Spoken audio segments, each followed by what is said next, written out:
आपल्या या भागातले मंत्री तर करामतीचे, त्यांचा व्हिडिओ तुम्ही आपण सर्वांनी बघितला, ते काय पीत होते मला काय दिसलं नाही, मी बघितलं नाही, पण त्यांच्याजवळ एक मोठी बॅग होती, ती बॅगची साईज आणि त्याच्यामध्ये जर रोकड बघितलं तर अंदाजे 10 ते 12 कोटी रुपये असतील अशी चर्चा आहे बाबा. पण तो व्हिडिओ आला खरं तर नंतर काय झालं हे कोणाला तिथं माहित नाही. आता त्यांची पार्श्वभूमी ही आपल्या सर्वांना माहिती आहे. आपण सर्वजण त्र्यंबकेश्वरला दर्शनाला जातो का नाही जात?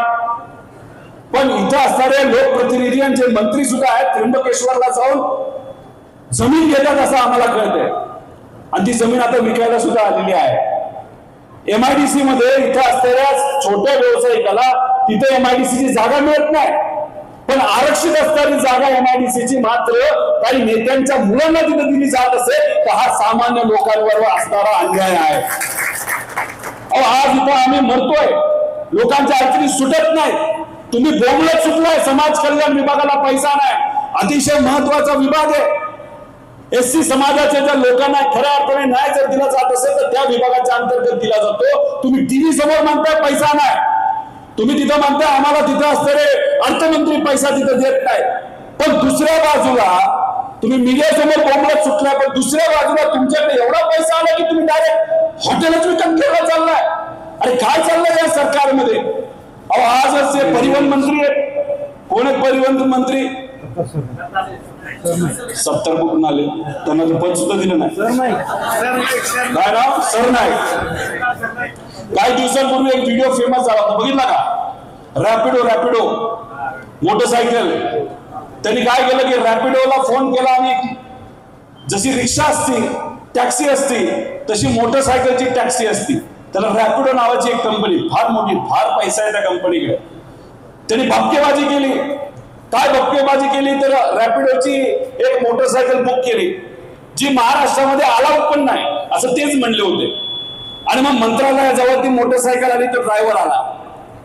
तो ड्रायव्हर त्या सरनाईक साहेबांना विचारतो, साहेब तुम्ही बुक केली होती का? मी त्या ड्रायव्हरला सुद्धा माहित नाही हे मंत्री आहेत.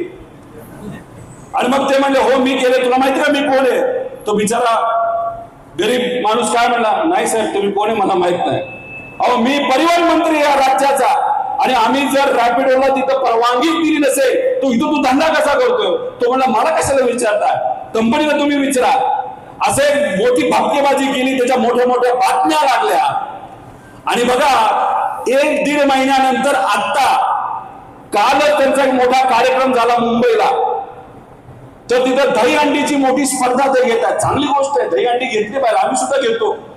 आणि त्या दहीहंडीच्या स्पर्धेला स्पॉन्सरशिप कुणी दिली असेल तर ती रॅपिडो कंपनीने दिली आहे.